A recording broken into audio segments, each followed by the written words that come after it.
Chaos and celebration collide in Port Charles as familiar faces return and hidden truths surface.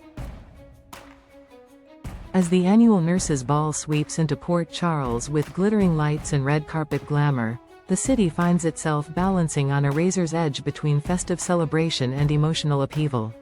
While local celebrities dazzle under the spotlight, personal crises bubble beneath the surface, threatening to unravel the lives of several key residents.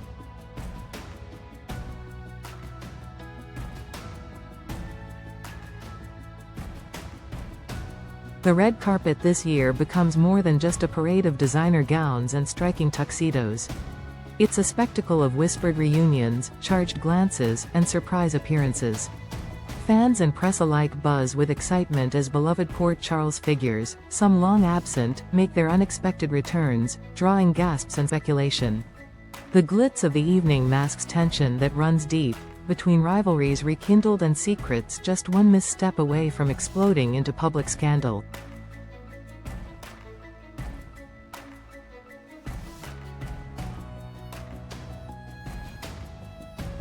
Among the most buzzed about appearances is the return of Lucky Spencer, who hasn't graced the town with his presence in years.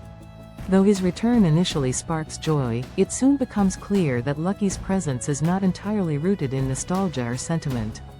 Rumors begin to swirl. Was he invited, or did he arrive unannounced? Close friends notice his distracted demeanor, the way his eyes scan the crowd as if expecting confrontation rather than applause. And soon enough, whispers turn into reality when Lucky is seen exiting the gala early, his expression troubled, his hands shaking. Something's wrong. Deeply wrong. A private crisis looms behind his charming facade, and whatever brought him back to Port Charles may be tied to a dangerous secret he can no longer outrun.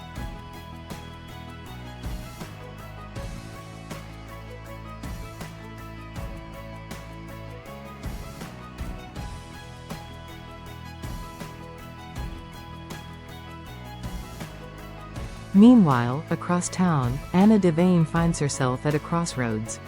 Still shaken from the events of the past few months and haunted by a recent betrayal, Anna's mind races as she tries to refocus on her work and purpose. The Nurses' Ball offers a brief distraction, but it's in the quiet corridors behind the fanfare that inspiration strikes.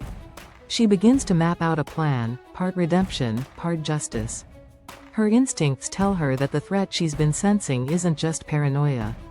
Anna's idea is ambitious, risky, and possibly the only way to regain control of a situation that seems increasingly out of her grasp. It involves reaching out to unexpected allies and perhaps even seeking help from someone she'd vowed never to trust again. But Anna is a strategist at heart, and when she senses that Port Charles might be walking into danger, she refuses to remain silent.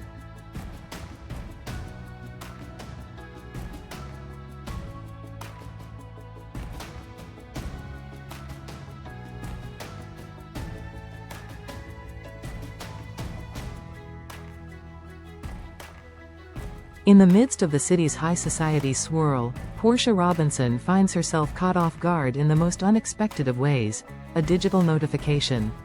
A friend request. Harmless on the surface, but chilling in context.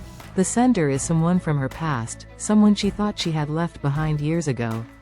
The name dredges up old wounds and unhealed trauma, and Portia quickly realizes that this is no coincidence.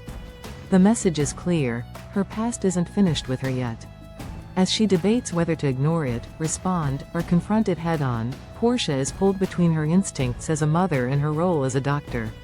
This request, seemingly simple, is the tip of an iceberg she thought had long since melted away. But ice never really disappears, it just refreezes in new forms.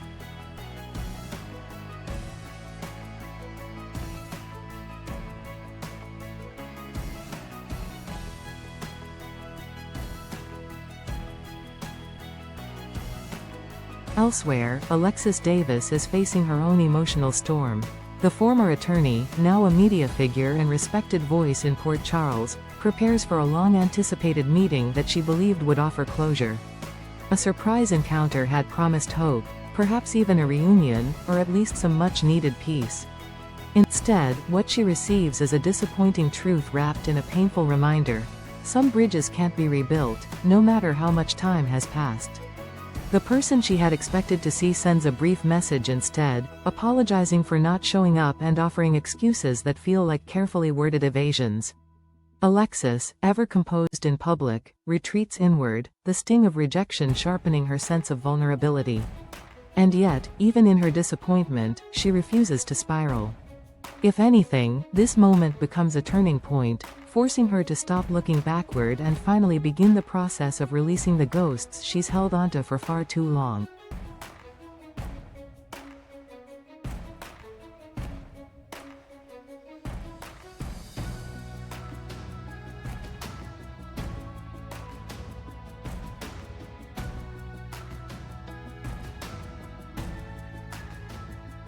While the red carpet continues to shimmer and music fills the air at the nurses' ball, these undercurrents of drama remind Port Charles that beneath its glamorous exterior, the city is still a place where past and present collide with breathtaking intensity. Lucky's crisis may soon erupt into public knowledge. Anna's idea might just save lives, or endanger them. Portia's old ghosts may have new intentions, and Alexis's heartbreak could fuel a new chapter in her personal evolution.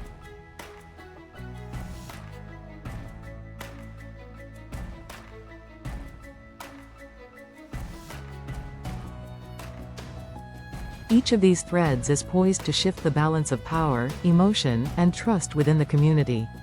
The nurses' ball may be the city's glittering crown jewel, but in Port Charles, even the brightest nights are rarely without shadows. And this year, those shadows may be darker than ever.